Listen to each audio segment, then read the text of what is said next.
Alexander and the Terrible, Horrible, No Good, Very Bad Day by Judith Viorst, illustrated by Cruz.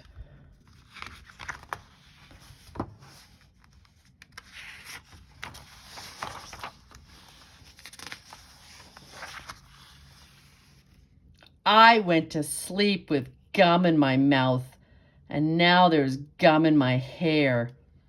And when I got out of bed this morning, I tripped on the skateboard, and by mistake I dropped my sweater in the sink while the water was running. And I could tell it was going to be a terrible, horrible, no good, very bad day.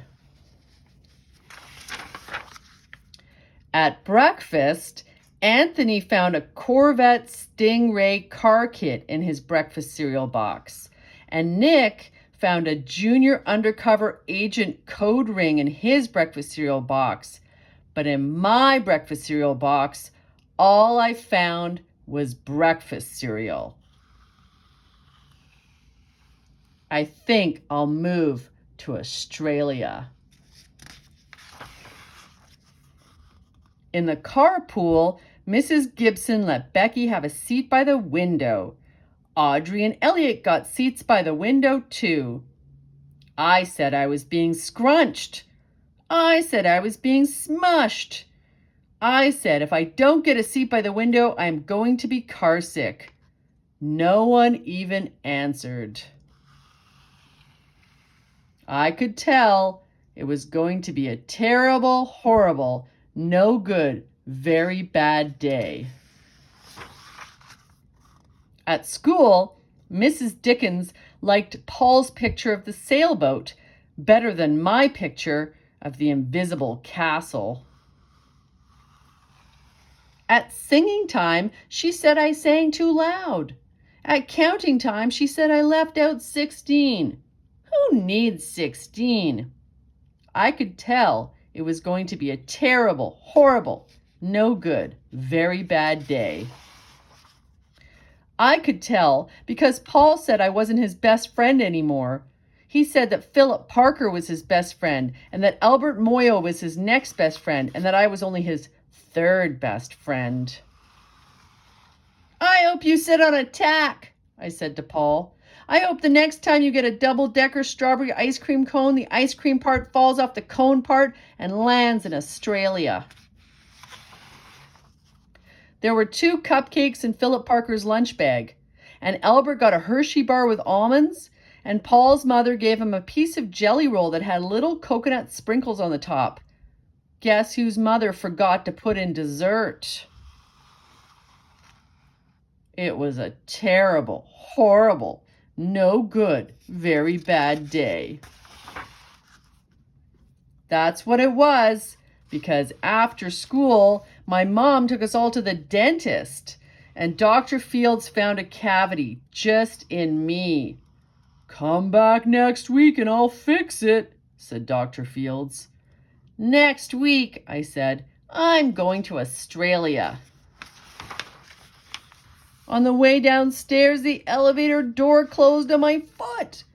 And while we were waiting for my mom to go get the car, Anthony made me fall where it was muddy. And then when I started crying because of the mud, Nick said I was a crybaby. And while I was punching Nick for saying crybaby, my mom came back with a car and scolded me for being muddy and fighting. I am having a terrible, horrible, no good, very bad day, I told everybody. No one even answered. So then we went to the shoe store to buy some sneakers. Anthony chose white ones with blue stripes. Nick chose red ones with white stripes. I chose blue ones with red stripes, but then the shoe man said, "We're all sold out." They made me buy plain old white ones, but they can't make me wear them.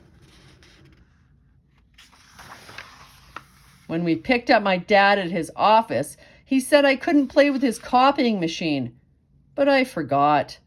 He also said to watch out for the books in his desk, and I was careful as could be, except for my elbow. He also said, don't fool around with his phone, but I think I called Australia. My dad said, please don't pick him up anymore. It was a terrible, horrible, no good, very bad day. There were lima beans for dinner, and I hate limas. There was kissing on TV, and I hate kissing. My bath was too hot. I got soap in my eyes. My marble went down the drain, and I had to wear my railroad train pajamas. I hate my railroad train pajamas. When I went to bed, Nick took back the pillow he said I could keep, and the Mickey Mouse nightlight burned out, and I bit my tongue. The cat wants to sleep with Anthony, not with me. It has been a terrible, horrible, no good, very bad day. My mom says some days are like that. Even in Australia. The end.